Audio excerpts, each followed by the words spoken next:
नमस्कार, राम जी के विचार में आपका स्वागत है। आज हम एक बहुत महत्वपूर्ण और संवेदनशील विषय पर बात करेंगे। बागेश्वर बाबा जी की दिल्ली से वृंदावन तक चल रही पदयात्रा, उनकी मांगे और उनके साथ चल रहे लाखों लोगों के बारे में। यह विषय भावनाओं को जगाता है और देश में बड़ी बहस भी खड़ी करता है, इसलिए हमें शांति और विवेक से इसे समझना चाहिए।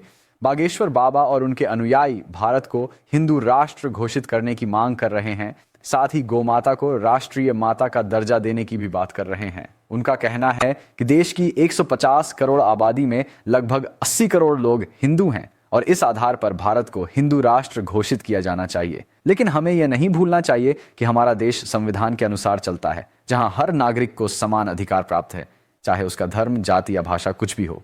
हमारा संविधान ही भारत की आत्मा है, जो एकता, समानता और न्याय पर टिका है। भगवान राम के विचार से देखें तो राम जी ने हमेशा मर्यादा, सत्य और न्याय को सर्वोपरि रखा।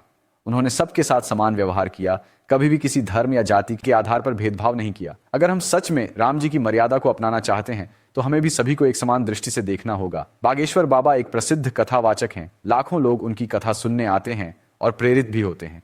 परंतु कथा का उद्देश्य लोगों में जागरूकता और भक्ति जगाना होता है, राजनीति या कानून बदलना नहीं। जब धार्मिक विचार राजनीति से जुड़ते हैं तो वहां संविधान का संतुलन बनाए रखना बहुत जरूरी होता है। अगर भारत को हिंदू राष्ट्र घोषित किया जाए तो क्या इससे देश की एकता बढ़ेगी या टूटेगी? क्या सभी नागरिकों को बराबर अधिकार मिलेंगे?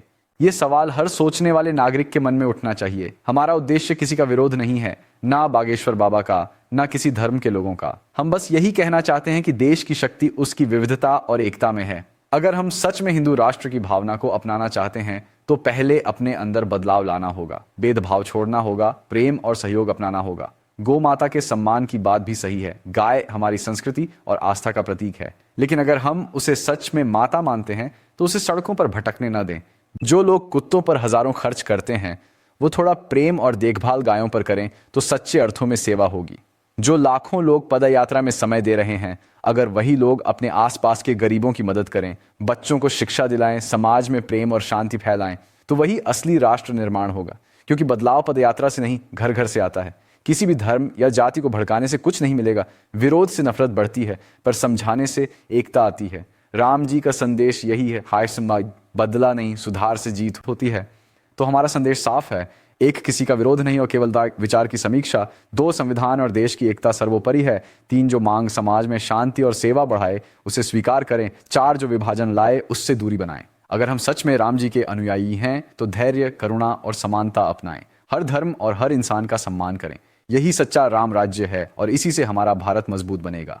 अगर आप भी इस बात से सहमत हैं तो कमेंट में जय श्री राम लिखिए और इस संदेश को आगे बढ़ाइए। जय श्री राम।